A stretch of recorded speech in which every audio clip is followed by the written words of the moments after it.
సహోదరులారా, సహోదరుడు గంధం Devadanam the Bible study YouTube ద్వారా మరొకసారి ప్రభు అయిన యేసుక్రీస్తును ప్రకటించుటకు నాకిచ్చిన ధన్యతలను బట్టి నేను ప్రభుని స్తుతిస్తూ ఉన్నాను.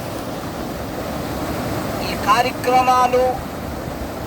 కార్యక్రమాల కొరకు ప్రార్థించండి, లైక్ చేయండి, షేర్ చేయండి. ఇతరుల కొరకు మీరు పరిచయం చేయమని యేసుక్రీస్తు నామములో మీకు మనవి చేయుచున్నాం. ఆదికాండం 16వ అధ్యాయము 13వ వచనములో హాగరు దేవునికి ఒక పేరు పెడతా ఉన్నది.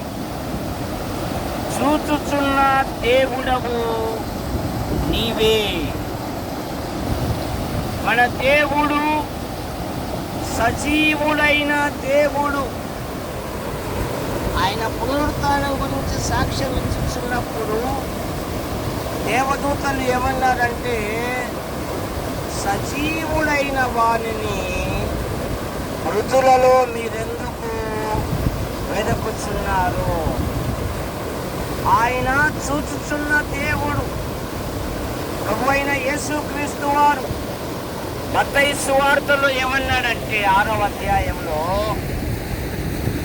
ఏమి తిందుము, ఏమి త్రాగుదుము, ఏమి ధరించుకుందుము, ఇవి దేవుని ఎరగని ప్రజలు విచారిస్తారు. ఇవన్నీ మీకు కావాలని మీ పరలోకపు తండ్రికి తెలియను. అందుకని ఫిలిప్పీ పత్రిక 4వ అధ్యాయం 6వ వచనములో, దేనిని గూర్చియు చింతపడకుడి గాని ప్రతి విషయమునందు ప్రార్థనా విజ్ఞాపనముల చేత కృతజ్ఞత పూర్వకముగా మీ విన్నపములు దేవునికి తెలియజేయండి. అక్కడే జవాబు ఉంది. కాక దేవుడు తన ఐశ్వర్యము చొప్పున క్రీస్తు యేసు మహిమలో మీ ప్రతి అవసరము తీర్చును. మీరు అడుగు వాటి కంటే, ఊహించు వాటి కంటే అత్యధికముగా ఇచ్చు దేవుడు.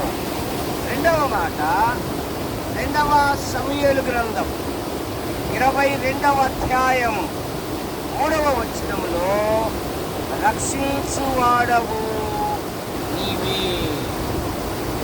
అవును, తన ప్రజలను ఆయన రక్షించు దేవుడు. పేతురు యేసుక్రీస్తు వైపు చూసేంత వరకు ఇలా నీళ్ళ మీద నడిచాడు. ఎప్పుడైతే గాలిని చూసి మునిగిపోసాగాడో కేక వేశాడు.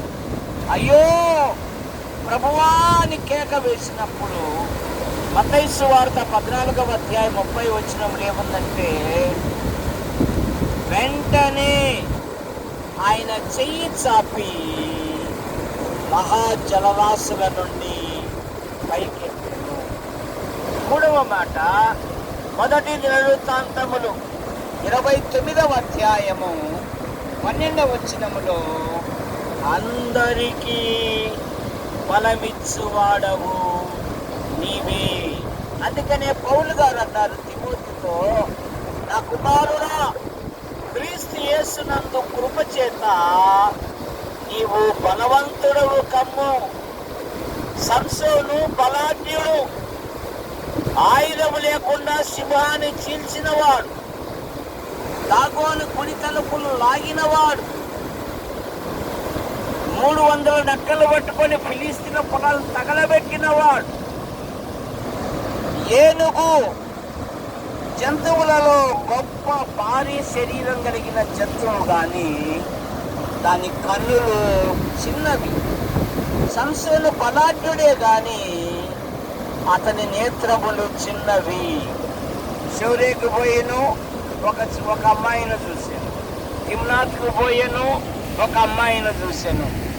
కనుక ఎప్పుడైతే ఫిలిస్తీన్లు పట్టుకొని అతని గుండు తీసి కళ్ళు ఊడబెరికారు. ఇప్పుడు అంటున్నాడు సంసోను, ఒక ప్రార్థన చేస్తున్నాడు, ప్రభువా ఇదొక్కసారి నన్ను బలపరచు. సంసోను జీవితంలో సజీవంగా ఉన్నప్పుడు శత్రువుల కంటే మరణములోనే శత్రువులను హతమార్చినట్లుగా మనం చూస్తాం. తర్వాత 2 దినవృత్తాంతములు 20 అధ్యాయము 12 వచనములో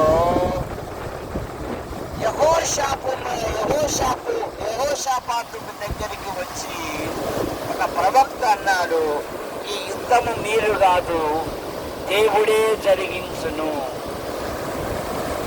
తన ప్రజలకు ఆయన అద్భుతమైన విజయాన్ని ఇచ్చినట్లుగా మనం చూస్తాం. 12వ వచనములో, ఈ గొప్ప సైన్యముతో యుద్ధం చేయుటకు మాకు శక్తి చాలదు, ఏమీ చేయుటకు మాకు తోచదు, నీవే మాకు దిక్కు అని యెహోషాపాతు ఎప్పుడైతే ప్రార్థించాడో 27వ వచనములో, వారి దేవుడు వారి శత్రువుల మీద విజయమిచ్చి వారిని సంతోషపరిచెను. దావీదు కూడా అదే అన్నాడు కదా, గొల్యాతును మీదికి యుద్ధానికి వెళ్తున్నప్పుడు, యుద్ధం యెహోవాదే, యెహోవా పేరట నేను నీ మీద యుద్ధానికి వచ్చుచున్నాను. 16వ కీర్తన 5వ వచనములో దేవుడు అంటున్నాడు, తన భక్తులకు నీ స్వాస్థ్యము నేనే, నీ స్వాస్థ్యము నేనే. 71వ కీర్తన 5వ వచనములో, బాల్యము నుండి నాకు ఆశ్రయము నీవే అనే మాట మనం చూస్తాం. 18వ కీర్తన 28వ వచనములో, నా దీపమును వెలిగించువాడవు నీవే. కనుక మన దేవుడు చూచుచున్న దేవుడు, రక్షించు దేవుడు, అందరికీ బలమిచ్చు దేవుడు,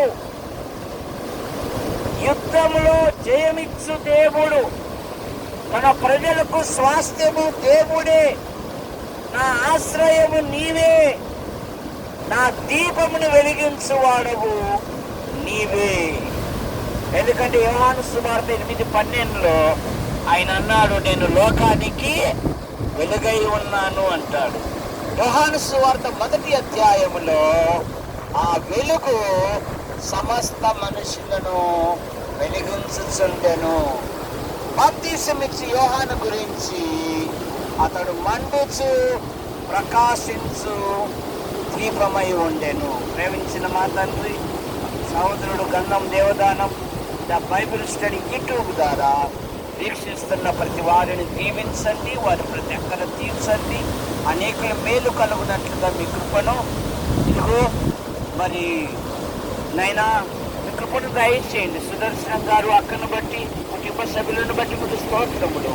అక్కకు ఆపరేషన్ అయింది, ఆ గాయములను మీరు బట్టి స్వస్థపరచమని యేసు ప్రభు నామములో ప్రార్థిస్తున్నాం తండ్రి, ఆమేన్.